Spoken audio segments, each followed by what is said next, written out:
नमस्कार मेरे प्यारे साथियों, एक बार फिर से मैं आप सभी का स्वागत करता हूं आपका अपने YouTube चैनल शाक्या जी जीके क्लासेस में।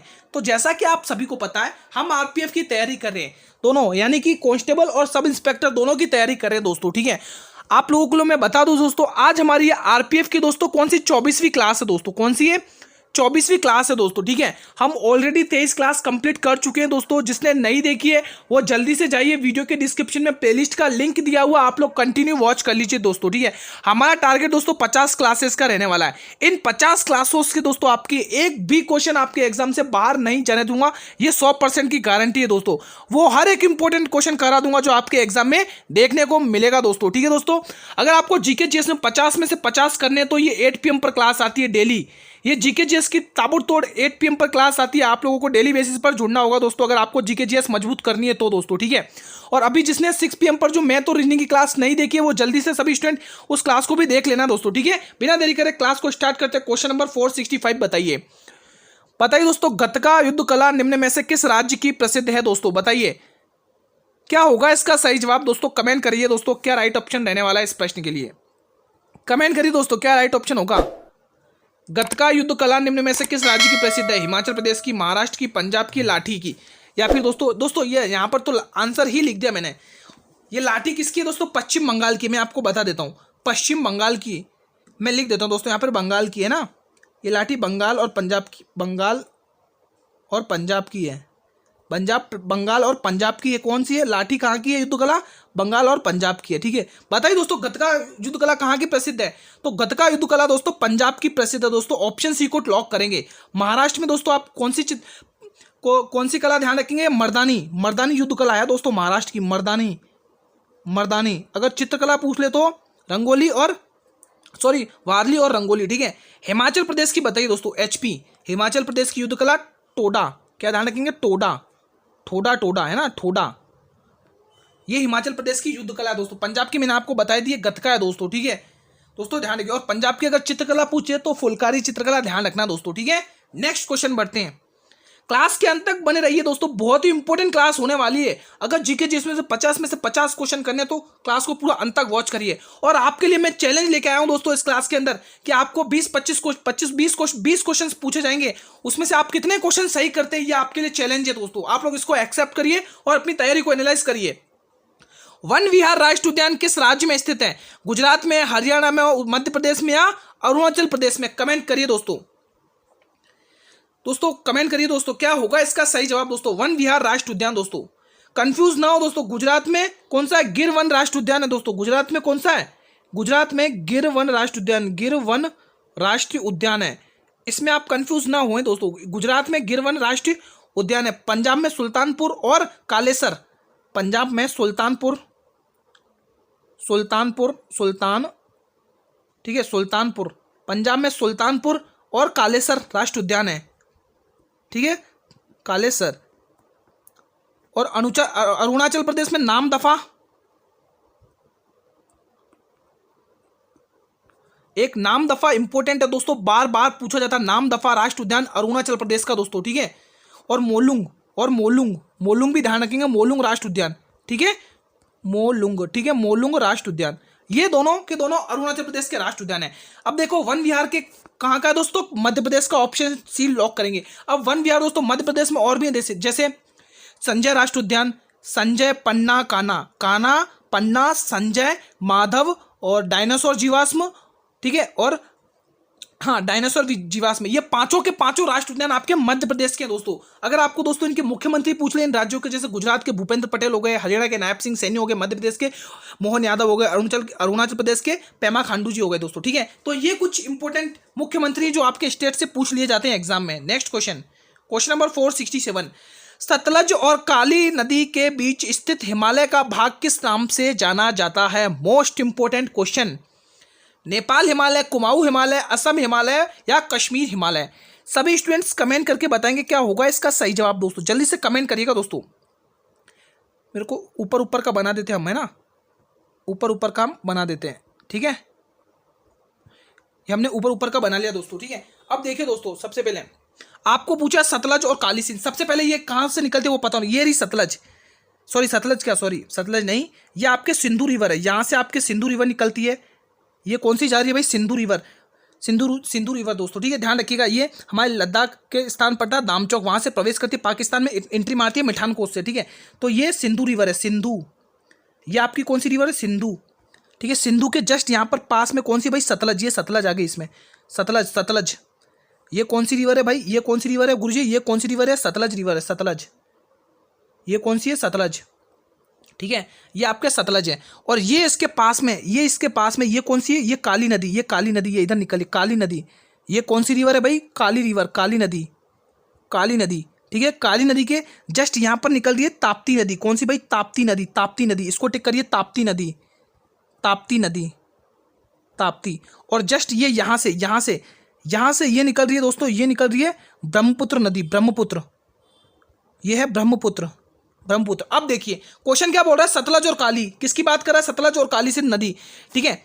नहीं सतलज नहीं होगा दोस्तों, यहाँ पर दोस्तों सतलज और सिंधु रिवर होगा दोस्तों, ये काली रिवर नहीं होगा, क्या तो यहाँ पे काली रिवर नहीं होगा, सिंधु। दोस्तों यहाँ पे कुछ मिस डाटा हुआ दोस्तों, यहाँ पे सतलज की जगह आप सिंधु करिए, सतलज की जगह आप लोग क्या लिखेंगे, सिंधु लिखेंगे, सिंधु, सतलज और सिंधु रिवर, ठीक है। अब सतलज और सिंधु के बीच का ये जो बीच का स्थान है, इसको हम क्या बोलते हैं, पंजाब, पंजाब या कश्मीर, पंजाब या कश्मीर हिमालय। क्वेश्चन में वही पूछा तो इसका जवाब टिक कर दे, पंजाब और कश्मीर हिमालय, ये रहा डी ऑप्शन, ठीक है, सिंधु और सतलज का। अब आगे और देखिए, अब इधर कौन, सतलज, और इधर कौन है, काली। सतलज और काली का सतलज और काली के बीच का कौन सा भाग है भाई, सतलज और काली को हम बोलते हैं कुमाऊं हिमालय दोस्तों, ये आपके कुमाऊं हिमालय है, कुमाऊं हिमालय, कुमाऊं हिमालय दोस्तों, सतलज और काली सिंध नदी के बीच का दोस्तों, ठीक है। अब काली सिंध और ताप्ती नदी के बीच का क्या है भाई, काली सिंध और ताप्ती नदी के बीच का ये आपके यहाँ पर मैं आपको पॉइंट बना रहा हूँ, यहाँ से रेड पॉइंट, ये रेड पॉइंट, ये रेड पॉइंट, ये रेड का इलाका किसका, ये इलाका, ये इलाके को हम बोलते हैं दोस्तों, क्या बोलते हैं दोस्तों, इसको नेपाल हिमालय बोलते हैं, क्या बोलते हैं, नेपाल हिमालय, क्या बोलते हैं भाई, नेपाल हिमालय, ठीक है। अब बची ताप्ती और ब्रह्मपुत्र, ताप्ती और ब्रह्मपुत्र के बीच के स्थान को हम क्या बोलते हैं, असम हिमालय, यहाँ पर लिख देता हूँ असम हिमालय, क्या बोलते हैं, असम, असम हिमालय। तो ये सब डाटा आपके सामने मोस्ट इंपोर्टेंट है। Next question, question number 468 ECG का प्रयोग किस रोग के लिए किया जाता है, मस्तिष्क की कमजोरी के लिए, हृदय की कमजोरी के लिए, पेट की बीमारी के लिए, या गुर्दे की खराबी के लिए, कमेंट करिएगा। क्वेश्चन नंबर 468 का जवाब दीजिए, ईसीजी का प्रयोग किस रोग के लिए किया जाता है, मस्तिष्क की कमजोरी के लिए, हृदय की कमजोरी के लिए, पेट की बीमारी के लिए, गुर्दे की खराबी के लिए। तो बिल्कुल हम हृदय की कमजोरी के लिए, option B will be the right answer. Next question, question number 469, बहुत ही प्यारा सा क्वेश्चन, प्रारूप समिति का गठन कब हुआ था, 20 अगस्त 1947 को, 26 नवंबर 1947 को, 29 अगस्त 1947 को, 21 फरवरी 1948 को, कमेंट करेंगे सभी स्टूडेंट्स। प्रारूप समिति को दोस्तों इंग्लिश में ड्राफ्टिंग कमेटी बोलते हैं, ध्यान रखिएगा, ड्राफ्टिंग कमेटी क्या बोलते हैं भाई, मैं यहाँ पर नहीं, यहाँ पर लिख देता हूँ आप लोगों के लिए, जो इंग्लिश के स्टूडेंट हैं उनको मैं बता देता हूँ, प्रारूप समिति को दोस्तों ड्राफ्टिंग कमेटी बोलते हैं, drafting committee, DRAFF, drafting, drafting committee, COMMITEE, ठीक है, इसको क्या बोलते हैं भाई, ड्राफ्टिंग कमेटी बोलते हैं। इसका गठन कब हुआ था दोस्तों, बताइए। इसका गठन की बात करें गुरुजी, इसका गठन हुआ था 29 अगस्त 1947 को इसका गठन हुआ था। और प्रारूप समिति का दोस्तों किसने इसका मतलब इसको किसने बनाया दोस्तों, किसने बनाया दोस्तों, तो ध्यान रखेंगे दोस्तों, आप सभी को पता होगा दोस्तों, संविधान का दोस्तों प्रारूप तैयार किया गया था दोस्तों, क्या तैयार किया गया था, संविधान का प्रारूप तैयार किया गया था। और उस प्रारूप की जांच करने के लिए संविधान सभा के द्वारा यानी कॉन्स्टिट्यूट असेंबली के द्वारा प्रारूप समिति का गठन किया गया। अब गठन हो गया, अब गठन के बाद इसकी रिपोर्ट भी तो आई होगी, तो प्रारूप समिति की रिपोर्ट आई थी दोस्तों 21 फरवरी 1948 को, रिपोर्ट आई, क्या आई भाई, रिपोर्ट आई, ध्यान रखिएगा दोस्तों। प्रारूप समिति का गठन 29 अगस्त 1947 में होता है दोस्तों, ठीक है। और इसको ये कौन बनाता है दोस्तों, प्रारूप समिति का निर्माण कौन करता है, तो संविधान सभा के द्वारा दोस्तों, क्योंकि संविधान सभा का जो प्रारूप तैयार हुआ था उसी की जांच के लिए दोस्तों, ध्यान रखिएगा, इंपॉर्टेंट क्वेश्चन बनता है। और प्रारूप समिति के दोस्तों अध्यक्ष किसे बनाया गया था दोस्तों, प्रारूप समिति का अध्यक्ष किसे बनाया गया था, आप कमेंट करिए, अगर नहीं पता तो ध्यान से सुनिए। प्रारूप समिति का दोस्तों अध्यक्ष बनाया गया था फादर ऑफ कॉन्स्टिट्यूशन यानी कि संविधान के पिता किसे कहा जाता है, बाबा भीमराव अंबेडकर जी को इनका अध्यक्ष बनाया गया था। भीमराव अंबेडकर जी को इनका अध्यक्ष बनाया गया था। भीमराव अंबेडकर जी को इनका अध्यक्ष बनाया गया था, अंबेडकर। ठीक है मित्रों, ध्यान रखिएगा, ये इंपॉर्टेंट क्वेश्चन आपके सामने है दोस्तों। ठीक है, इंपॉर्टेंट बनती है ड्राफ्टिंग कमेटी, ध्यान रखिएगा। नेक्स्ट क्वेश्चन 470, लौह अयस्क में भारत का विश्व में कौन सा स्थान है? भाई मजा आ जाएगा क्वेश्चन को, बताइए। पहला, दूसरा, तीसरा, चौथा। जो बच्चे इंग्लिश के मैं उनको बता देता हूँ, लौह अयस्क को इंग्लिश में बोलते हैं आयरन और। क्या बोलते हैं मित्रों? आयरन और। आयरन और, बताइए दोस्तों, आयरन और में हमारी कंट्री कौन से प्लेस पर आती है? कमेंट करिएगा, इंग्लिश में ध्यान रखिए, बताइए। देखो दोस्तों, पहले की बात करें तो सबसे पहले ऑस्ट्रेलिया का नाम छपता है दोस्तों। उसका ऑस्ट्रेलिया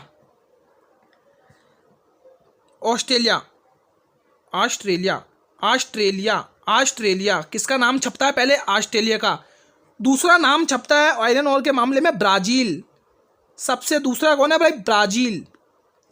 तीसरा नाम निकल के आता भाई चीन, पॉपुलेशन में सबसे पहले नंबर पर, और पॉपुलेशन में दूसरे नंबर पर हमारा भारत, प्यारा भारत। ठीक है, और चौथे नंबर पर कौन है भाई? हमारा प्यारा सा भारत दोस्तों, चौथे नंबर पर है मित्रों, चौथे नंबर पर हमारा प्यारा सा भारत है। ठीक है, तो पहले पे ऑस्ट्रेलिया, दूसरे पे ब्राजील, तीसरे पे चीन, चौथे पे भारत। ठीक है, और जनसंख्या की बात करें तो पहले नंबर पर चीन है, दूसरे नंबर पर हमारा भारत है। नेक्स्ट क्वेश्चन देखिएगा 471, वर्तमान में छत्तीसगढ़ के मुख्यमंत्री बताइए। प्रमोद सावंत, हेमंत बिस्वा, विष्णु देवराय, मोहन यादव। बहुत ही प्यारा सा क्वेश्चन आपके सामने आता हुआ, कमेंट करके बताएं क्या होगा इसका सही जवाब। दोस्तों बात करें दोस्तों छत्तीसगढ़ के, दोस्तों सबसे पहले ये जो प्रमोद सावंत है दोस्तों, ये गोवा के मुख्यमंत्री हैं दोस्तों, गोवा के। आप सभी को पता होगा दोस्तों, गोवा और दमन को दोस्तों 1987 में राज्य घोषित कर दिया गया था दोस्तों। ठीक है, हेमंत बिस्वा दोस्तों आपके असम राज्य के मुख्यमंत्री हैं, असम राज्य के मुख्यमंत्री हैं। ठीक है, मोहन यादव आपके एमपी के मुख्यमंत्री मित्रों, एमपी के मुख्यमंत्री। और विष्णु देव राय दोस्तों आपके छत्तीसगढ़ के मुख्यमंत्री हैं भाई, छत्तीसगढ़ के मुख्यमंत्री कौन है भाई? विष्णु देव राय। महाराष्ट्र के एकनाथ शिंदे, गुजरात के भूपेंद्र सिंह दोस्तों, राजस्थान के भजनलाल शर्मा दोस्तों। ठीक है, और यूपी के योगी आदित्यनाथ हो गए दोस्तों। ठीक है, और हिमाचल प्रदेश के सुखविंदर सुक्खू हो गए दोस्तों, कर्नाटक के सिद्धारमैया हो गए। ठीक है दोस्तों, ये इंपॉर्टेंट पूछे जाते हैं दोस्तों आपके एग्जाम की दृष्टि से। ठीक है दोस्तों, और ओडिशा के नवीन पटनायक हो गए, हरियाणा के नायब सिंह सैनी हो गए। ठीक है, तो ये इंपॉर्टेंट पूछे जाते हैं। नेक्स्ट क्वेश्चन नंबर 472, हाल में ही स्पेन अंतर्राष्ट्रीय सौर गठबंधन का कौन सा सदस्य बन गया? कमेंट करिए, बहुत ही इंपॉर्टेंट करंट अफेयर का क्वेश्चन है। 98वां, 99वां, 100वां या 101वां? बताइए, हाल में ही स्पेन अंतर्राष्ट्रीय और सौर गठबंधन का कौन सा सदस्य बन गया है दोस्तों? स्पेन कौन सा सदस्य बन गया दोस्तों? 99वां बन गया दोस्तों, ऑप्शन बी को लॉक करेंगे। नेक्स्ट क्वेश्चन नंबर नेक्स्ट बताइए दोस्तों, क्वेश्चन नंबर हमारा नेक्स्ट कौन सा दोस्तों? देखते हैं हमारा नेक्स्ट क्वेश्चन कौन सा है। हाँ, 73 वाला बताइए। असहयोग आंदोलन का पहला प्रस्ताव कांग्रेस के किस अधिवेशन में पारित हुआ था? बहुत ही प्यारा सा क्वेश्चन है दोस्तों। बात करें दोस्तों असहयोग आंदोलन की, ये पहला जन धन आंदोलन था दोस्तों। पहले तो आप ये टिक करिए बात, पहले तो आप ये बात क्लियर करिए गुरुजी, ये पहला जन धन आंदोलन था, जन धन आंदोलन था दोस्तों, है ना, जन धन आंदोलन।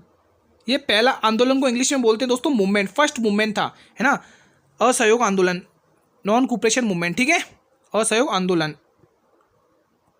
ठीक है, ये पहला जन धन आंदोलन हुआ था दोस्तों। ठीक है, और दोस्तों इसका जो पहला प्रस्ताव है दोस्तों, वो पहला प्रस्ताव दोस्तों 4 दिसंबर, डेट ध्यान रखिएगा, 4 दिसंबर 1920, 4 दिसंबर 1920 कलकत्ता अधिवेशन में इसका पहला प्रस्ताव पारित किया गया था दोस्तों। असहयोग आंदोलन पहला जनधन आंदोलन है, 4 दिसंबर 1920 को इसका प्रस्ताव पारित किया गया था। और इसके अंदर दोस्तों अंग्रेजी वस्तुओं का बहिष्कार किया गया था, अंग्रेजी वस्तुओं का बहिष्कार किया गया था, अंग्रेजी वस्तुओं का बहिष्कार, अंग्रेजी वस्तुओं का बहिष्कार, अंग्रेजी वस्तुओं का बहिष्कार, अंग्रेजी वस्तुओं का क्या किया गया था मित्रों?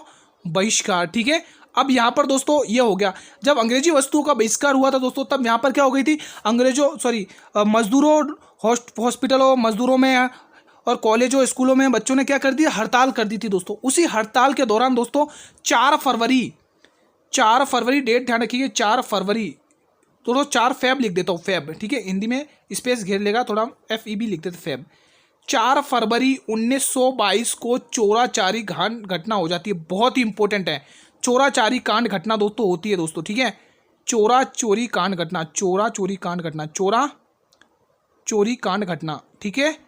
इस घटना के तहत चलते हुए गांधी जी ने अपना असहयोग आंदोलन को वापस ले लिया। मित्रों, ये चोरी चोरा कांड घटना दोस्तों गोरखपुर की, ध्यान रखिएगा। तो वो कलकत्ता अधिवेशन था। A option will be the right answer. Next question, question number 474 बताइए, निम्न में से भारत में सबसे पहले व्यापारिक कोठी किसने खोली है? फ्रांसीसियों ने, पुर्तगालियों में, अंग्रेजों ने, डचों ने? बताइए, सबसे पहले व्यापारिक कोठी भारत में किसने खोली है? गुरुजी, उनका नाम है जो पहले आए थे और वो बाद में गए, एक ही है नाम, पुर्तगाली दोस्तों। पुर्तगालियों ने अपनी सबसे पहले व्यापारिक कोठी खोली थी। ये हमारे भारत में सबसे पहले एंट्री मारते हैं और सबसे अंत में वापस जाते हैं दोस्तों, ठीक है।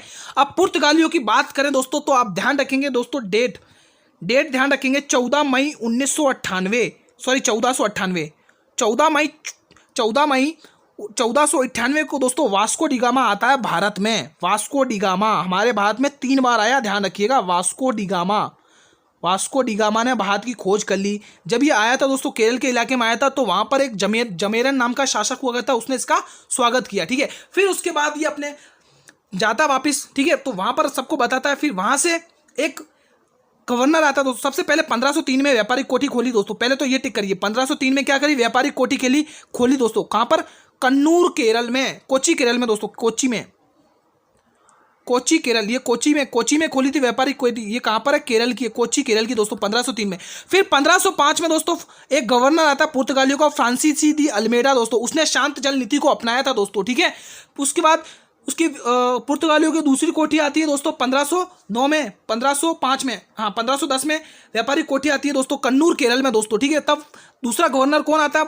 फ्रांसीसी दी अल्मेडा दूसरा गवर्नर आता है, ठीक है। वो क्या करता है दोस्तों? शांत जल नीति को खत्म कर देता है और बीजापुर का सुल्तान यूसुफ आदिल शाह को क्या करता है? गोवा उससे छीन लेता है और गोवा को अपनी राजधानी बना देता है। 1535 में दोस्तों दमन को जीत लेता है और दमन पर पूरा अधिकार 1559 में कर लेता है। तो ये है भाई पुर्तगालियों की कहानी दोस्तों, ध्यान रखिएगा, इंपॉर्टेंट क्वेश्चन बनता है।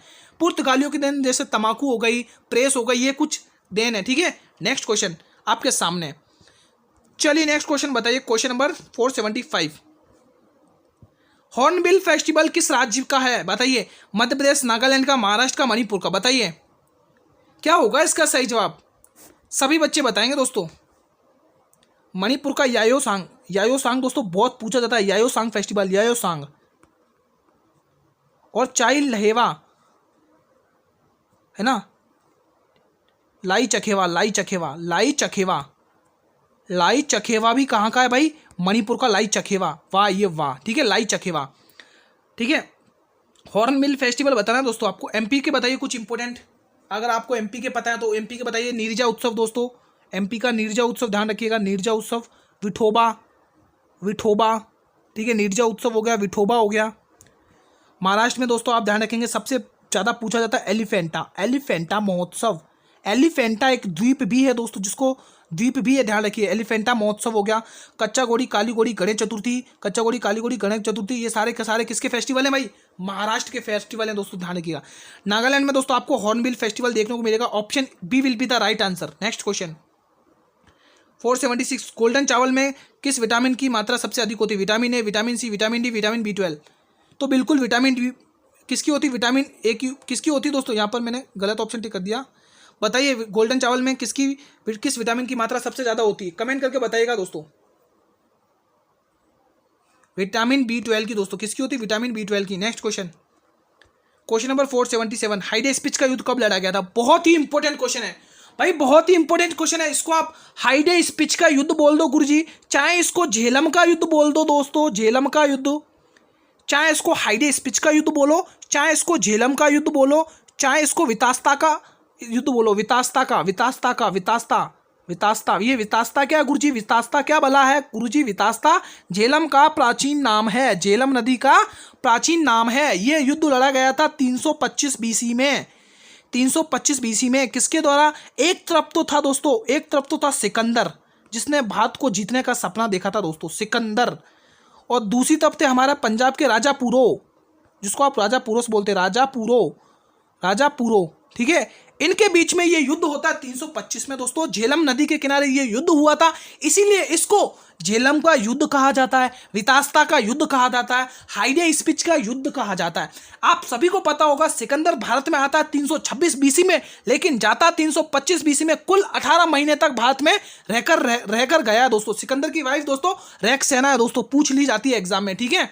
तो यह युद्ध 325 बीसी में लड़ा गया था मित्रों। नेक्स्ट क्वेश्चन देखिएगा 478 बताइए, राज्य के नीति निर्देशक तत्व संविधान के किस भाग में आते हैं? बहुत ही प्यारा सा क्वेश्चन, कमेंट करिए। भाग 1, भाग 2, भाग 3, भाग 5। अब थोड़ा फास्ट चलूंगा क्योंकि क्लास लंबी हो रही है। नीति निर्देशक की बात करें गुरुजी, ये संविधान के भाग 4 में आती है, भाग 4 में आती है। आयरलैंड के संविधान से लिए गए हैं, आयरलैंड के संविधान से लिए गए, आयरलैंड के संविधान है ना, आयरलैंड के संविधान से ये हमारे नीति निर्देशक, जिसको अपन शॉर्ट में डीपीएसपी कहते हैं। और दोस्तों सबसे बड़ा ये कहाँ से, सबसे बड़ा दोस्तों अधिनियम 1935 से दोस्तों, ध्यान रखिए 1935 के अधिनियम लाया गया था दोस्तों, तब ये आयरलैंड के संविधान से लिए गए थे अधिनियम। 1935 का अधिनियम नहीं भूलेंगे दोस्तों, ठीक है। अब भाग 1 की बात करें तो संघ और उसके राज्य, भाग 2 में नागरिकता, भाग 3 में मौलिक अधिकार और भाग 4 में यहाँ पर मौलिक अधिकार है। यहाँ पर मैं मौलिक अधिकार पूछ लिया जाता है इसलिए मैं लिख देता हूँ मौलिक अधिकार, यानी फंडामेंटल राइट। मौलिक अधिकार, मौलिक अधिकार को इंग्लिश में बोलते हैं फंडामेंटल राइट, ठीक है, ध्यान रखिएगा। भाग 2 में नागरिकता है दोस्तों, यहाँ पर भाग 2 में क्या है भाई, नागरिकता है, नागरिकता। यहाँ पर स्पेस कम बच रहा है इसीलिए, ठीक है। तो ये इंपॉर्टेंट क्वेश्चन आप लोगों के सामने। नेक्स्ट क्वेश्चन, तीरंदाजी विश्व कप 2024 के दूसरे चरण में किस शहर में शुरू किया जा रहा है? नई दिल्ली, टोक्यो, संघाई या योचियोन? तो बिल्कुल डी ऑप्शन टिक करेंगे, योचियान। ये कहाँ है? दक्षिण कोरिया में, दक्षिण कोरिया, दक्षिण कोरिया का शहर है दक्षिण कोरिया। ध्यान देने वाली बात है भाई, दक्षिण कोरिया, ठीक है। नेक्स्ट क्वेश्चन इंपॉर्टेंट दोस्तों, ये करंट अफेयर का, इसलिए आप लोग इंपॉर्टेंट टिक करिए, इंपॉर्टेंट क्वेश्चन है, एग्जाम में पूछा जा सकता है। नेक्स्ट क्वेश्चन 480, निम्न में से अष्टाध्यायी पुस्तक के लेखक कौन है? पतंजलि, पाणिनि, चाणक्य, अश्वघोष। बात करें गुरुजी अश्वघोष की, ये बुद्ध चरित, इनकी एक पुस्तक है बुद्ध चरित। बुद्ध चरित के लेखक कौन है गुरुजी? अश्वघोष। चाणक्य यानी कि इनकी पुस्तक है अर्थशास्त्र, इनको दोस्तों अर्थशास्त्र, इनको दोस्तों भारत का मैकियावेली कहा जाता है, विष्णुगुप्त कहा जाता है। और ये चंद्रगुप्त मौर्य के कौन थे? मंत्री दोस्तों, मंत्री थे दोस्तों, ठीक है, ठीक है दोस्तों, मंत्री, वो प्रधानमंत्री हुआ करते थे, ठीक है दोस्तों। अब आपको अब यहाँ पर पाणिनि की पुस्तक बतानी पड़ेगी। पाणिनि की पुस्तक कौन सी है दोस्तों? पाणिनि की पुस्तक बताइए दोस्तों, तब तक हम पतंजलि की लिख लेते हैं। पतंजलि की है महाभाष्य, महाभाष्य, महाभाष्य, ठीक है। अब आपको पूछा अष्टाध्यायी, अष्टाध्यायी पुस्तक के लेखक पाणिनि है दोस्तों, ऑप्शन बी को टिक करेंगे। ये जो अष्टाध्यायी पुस्तक दिखी थी दोस्तों, व्याकरण की पहली पुस्तक थी दोस्तों। ये कौन सी थी? व्याकरण की पहली पुस्तक, व्याकरण की फर्स्ट बुक थी, व्याकरण की पहली पुस्तक थी दोस्तों, व्याकरण की पहली पुस्तक थी, व्याकरण की पहली पुस्तक थी दोस्तों, ध्यान देने वाली बात है। Next question, question number 481, Mahavir Swami की माताजी का नाम बताइए। त्रिशिला, यशोदा, अनोजा, प्रियदर्शनी, इनमें से कोई नहीं। बात करें दोस्तों यशोदा कौन थी दोस्तों, बताइए। त्रिशिला उनकी माता थी दोस्तों, जो आपके क्वेश्चन का जवाब है। यशोदा उनकी पत्नी थी और अनोजा प्रियदर्शनी उनकी बहन थी, सॉरी बहन नहीं, माफ़ी चाहता हूँ, पुत्री थी, माफ़ी चाहता हूँ दोस्तों, पुत्री थी दोस्तों, ये इनकी पुत्री थी, ठीक है। आप सभी को पता होगा महावीर स्वामी का जन्म दोस्तों, जन्म ध्यान रखिएगा, इनका जन्म दोस्तों 540 बीसी में होता है, कुंडग्राम वैशाली में। 540 बीसी में कुंडग्राम वैशाली में होता है, कुंडग्राम वैशाली में, कुंडग्राम वैशाली में इनका जन्म होता है, ठीक है। और 468 में इनकी क्या होती है? मृत्यु होती है, मृत्यु होती है पावापुर बिहार में दीपावली के दिन। कहाँ पर होती है? पावापुरी बिहार में, पावापुर बिहार में, पावापुरी बिहार में, ठीक है, दीपावली के दिन दोस्तों, ठीक है, ये ध्यान रखिएगा। और दोस्तों इन्होंने अपना सबसे पहला उपदेश कहाँ पर दिया था? वैशाली में दिया था दोस्तों, ध्यान, राजगृह में दिया था दोस्तों, इन्होंने पहला उपदेश राजगृह में दिया था दोस्तों, ठीक है। और एग्जाम में पूछ लिया जाता है दोस्तों, इनका बचपन का नाम वर्धमान है, इनका बचपन का नाम वर्धमान है, मैं यहाँ पर लिख दे रहा हूँ बचपन का नाम। चाइल्डहुड नेम क्या? बचपन का नाम, बचपन का नाम इनके वर्धमान है, वर्धमान। क्या नाम है भाई? वर्धमान, वर्धमान। इनको ज्ञान की प्राप्ति ऋजुपालिका नदी के पास हुई थी। ये सारी इंफॉर्मेशन आपके सामने। नेक्स्ट क्वेश्चन, और इनकी जो भाषा थी ना, वो प्राकृत भाषा थी, ध्यान रखिएगा। क्वेश्चन नंबर 482 बताइए, स्थायी बंदोबस्त सबसे पहले कहां पर शुरू किया गया था? बंगाल और बिहार में, राजस्थान में, उड़ीसा और बिहार में, या गुजरात में? इजी क्वेश्चन है, सभी बच्चे बता देंगे। बताइए दोस्तों, बंगाल और बिहार में शुरू किया गया था, option A will be the right answer. Next question, question number 483, Dulhasti परियोजना किस राज्य की है? चिनाब, झेलम, बेतवा, नर्मदा? कमेंट करिएगा। क्या होगा इसका जवाब दोस्तों, जल्दी से बताइए दोस्तों। दुलहस्ती और बगलिहार, दुलहस्ती बगलिहार, दुलहस्ती बगलिहार और सलाल परियोजना, ये तीनों की तीनों परियोजनाएं आपको देखने को मिलेगी चिनाब नदी के पर। किस पर? चिनाब नदी पर दोस्तों। तो बिल्कुल ए ऑप्शन को लॉक करेंगे दोस्तों, ए ऑप्शन को लॉक करेंगे दोस्तों। ठीक है, ठीक है दोस्तों, ये एग्जाम में पूछ ली जाती हैं दोस्तों। ठीक है, अब जैसे बेतवा, बेतवा कहाँ पर? यूपी में, यूपी में ये बहती है। और यूपी में दोस्तों आपको दो बांध परियोजनाएं ध्यान रखनी है दोस्तों। एक तो लक्ष्मीबाई बांध परियोजना, लक्ष्मीबाई और माता टीला, लक्ष्मीबाई बांध परियोजना और माता टीला बांध परियोजना, माता टीला बांध परियोजना, ये दोनों यूपी की है दोस्तों। ध्यान रखिएगा, बेतवा नदी पर एग्जाम में पूछी जाती है दोस्तों। ठीक है, नर्मदा नदी में दोस्तों आप कौन सी परियोजना ध्यान रखेंगे? बताइए। सरदार सरोवर परियोजना। कौन सी है भाई? सरदार सरोवर परियोजना। यहाँ पे छोटे छोटे अक्षर में लिख देता हूँ, सरदार सरोवर परियोजना। सरदार सरोवर परियोजना कहाँ की है भाई? नर्मदा की है दोस्तों। ठीक है, तो ये इंपॉर्टेंट क्वेश्चन बनते हैं। नेक्स्ट क्वेश्चन, क्वेश्चन नंबर 484 बताइए।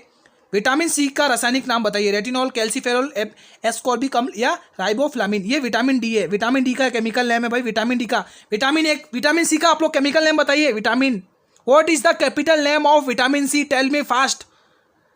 विटामिन राइबोफ्लाविन दोस्तों किसका? विटामिन B1 का, विटामिन B1 का है। ठीक है, रेटिनॉल विटामिन ए का, विटामिन